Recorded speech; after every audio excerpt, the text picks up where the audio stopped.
Hey guys, what's up? It's me, Maricart, and might I say it's been quite a while since I've been doing this style of video. Lately I've just been doing some gaming videos, and now I'm just going to jump right back into MOCs, you know? That's what I based the channel off of, that's what it started off as, and I kind of want to keep it that way.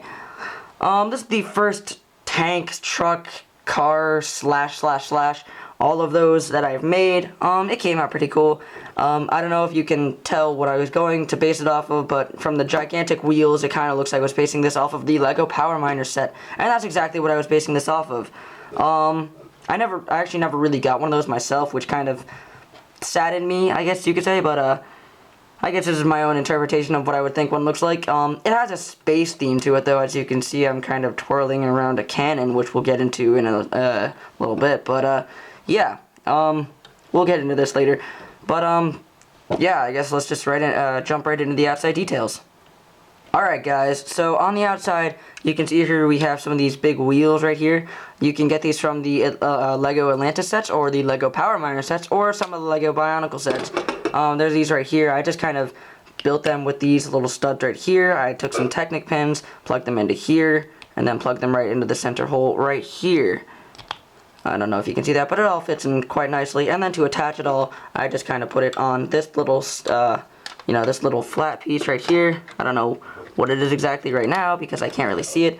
Let's see if I can attach it right now. There we go. And that's basically the basis of how I attached all four of these. These are kind of closed in, and then these are bigger towards the back, front of the car slash truck slash tank.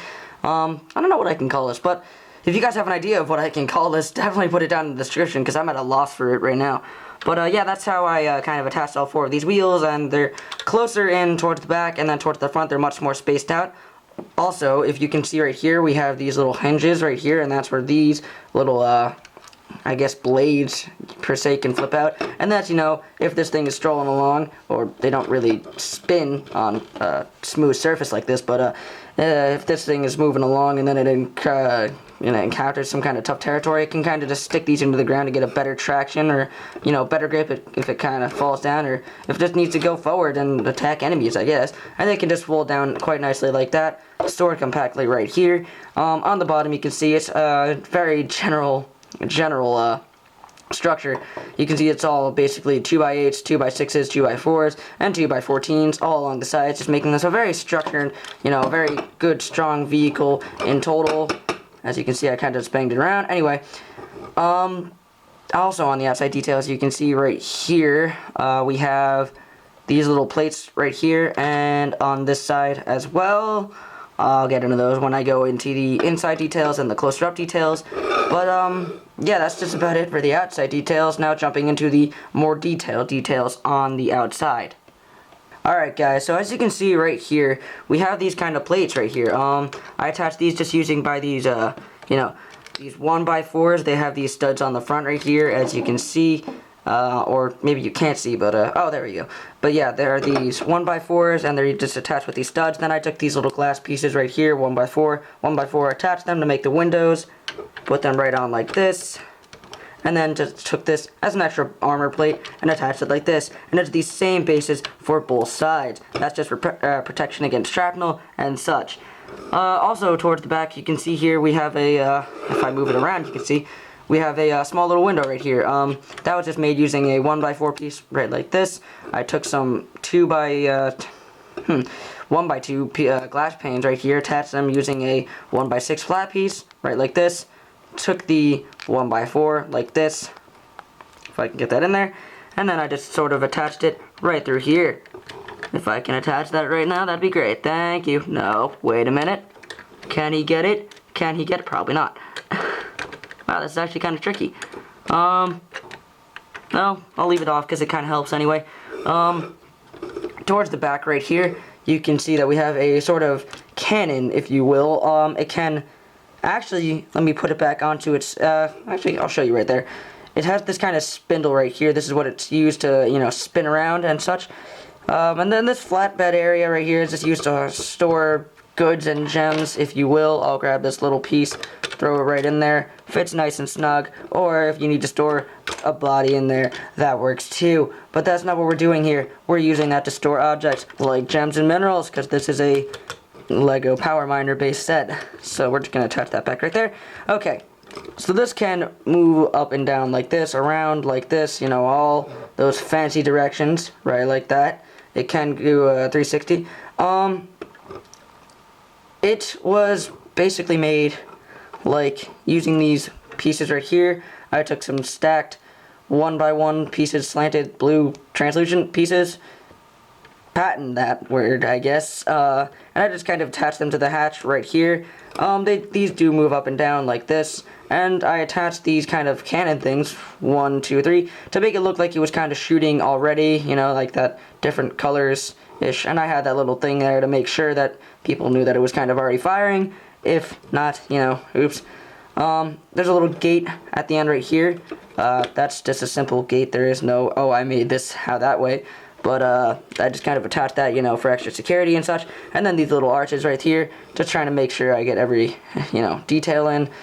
Oh, right. Let me just kind of put this in the upright form for you guys. Right, like that. And it can still spin when it's in its upright form. This is kind of, you know, just like a tractor beam, I guess. If it's, you know, single down thing, it can just kind of shoot up, saying like, a flare. Okay, yeah, like a flare, you know, it kind of shoots up, says, hey, we need help, and all that good jazz. But usually it's in the down position, you know, as a laser cannon and such. And, yeah, so that's just, oh, hang on, let me just show you some of the front details, which there are not many. It's just kind of these pieces right here used to attach these cross guards right here and in here. And then there's these slanted pieces for style points. Always got to have the style points. I don't know what I just did, but you have to have the style points anyway. And there's these little 2 pins right here that are kind of just for style points as well. That's just about it for the outside details, all of it at least. I guess I'll just kind of go into the inside details now. Alright guys, so for the inside details, you can see we have a seat right here, little steering wheel, little computer, and a little radar speedometer thing, if you will. It's kind of attached using this little hinge, so it can move up and down. Oops, a piece just fell off. It can just kind of be used, attached up and down like this, moved up and down, if you will, or whatever way you want. This is just a little seat for a minifigure, like this guy, to go, sit down, you know, control the actual vehicle itself. This guy was the closest that I had to a power miner guy, so I kind of just chose him, had the basic power miner look. So yeah, it's a nice little cockpit. It can basically only fit 1 person, as you can see, and yeah, that's really only it for the inside details. Not really much that there is. I'll just give you one last closer look to that. Right, like that. Yes, there we go. Very roomy for 1 person, but you know, what can you do? So yeah, that's just about it for the inside details, and I don't really know. So yeah. Alright guys, sorry for that horrible excuse of a transition, but I hope you enjoyed this video. If you did, like it, share it with your friends, comment down below what you want me to build next. It was a great change to be doing this style of video again. I absolutely love building with Legos. But yeah, if you liked it, share it with your friends, like it, comment down below, and I will see you guys in the next video. Bye!